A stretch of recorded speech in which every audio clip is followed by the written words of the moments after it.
Guys, I'm really happy to welcome to the podcast Ilya Shapiro. He's Senior Fellow, Director of Constitutional Studies at the Manhattan Institute, but previously he was the Executive Director and Senior Lecturer at Georgetown University, the Center for the Constitution. He's the author of Supreme Disorder and other works. I want to talk about his experience at Georgetown and related to some of the larger issues we're dealing with in academia. Ilya, welcome to the podcast. Great to have you.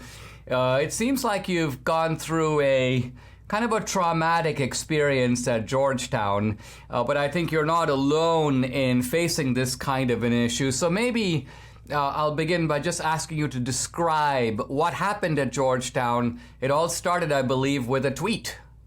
Yeah. Good to be with you, Dinesh.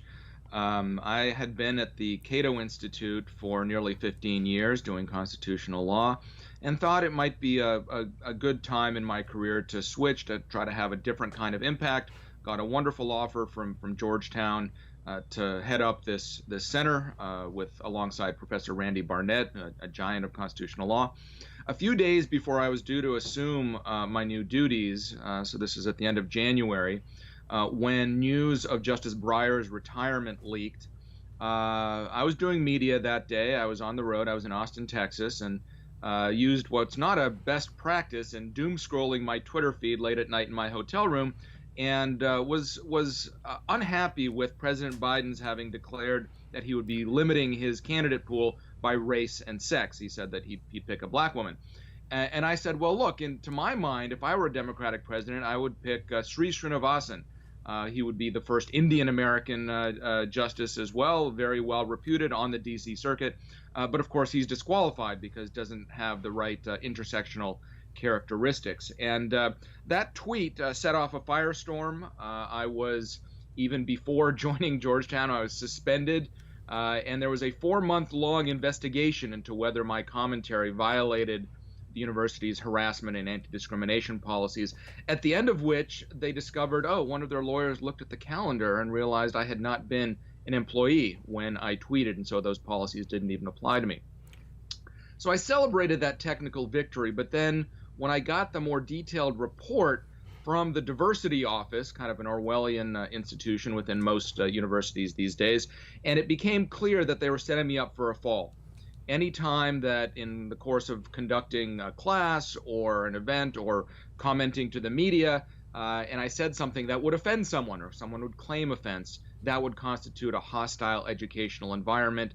And so a few days later, as I wrote in the Wall Street Journal, I resigned. I detailed this in a 4-page resignation letter, the illiberal standard they were setting and the way that they even applied that subjective standard unequally depending on where you were on the political spectrum.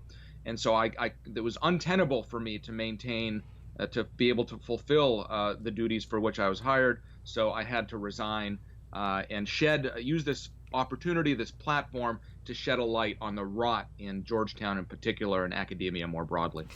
You know, many people listening or watching this podcast are probably not totally familiar with the kind of bizarre reasoning by which what you said, which on the face of it seems unbelievably benign. You're like, wait a minute, here's a qualified guy, but he doesn't fit the mold. Why do you have a mold in the first place? Now, there's a certain type of leftist logic that goes, that's a racist and sexist thing to say, but it's not obvious to most people how someone could even come to such a conclusion. There's nothing manifestly racist or sexist in anything you said. So what is the train of logic that the diversity office uses to find you guilty of having crossed a certain type of line? What's their reasoning? Well, in evaluating the impact and the harm, as they called it, and as the dean, William Traynor, not a Profile in Courage, would call it in his statement, that the harm I was inflicting on the community from so many people who signed a letter that was organized to try to get me fired because of basically their hurt feelings and offense.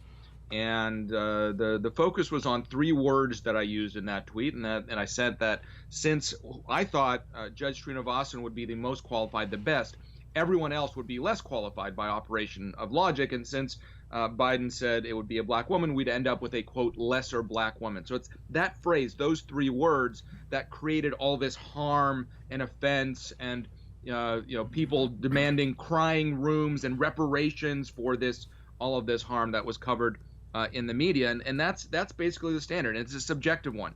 If someone claims offense, it's a heckler's veto, what lawyers call a heckler's veto on somebody's speech that they find distasteful. And I gave several examples in my Wall Street Journal op-ed and my resignation letter of very predictable ways that this would lash out against me in future, like if I laud the Supreme Court's opinion in overturning Roe or upholding gun rights, or this fall when it takes up affirmative action in Harvard, and I opine that the 14th Amendment does not allow racial preferences in admissions. That would create that same kind of harm, offense, hurt feelings, etc.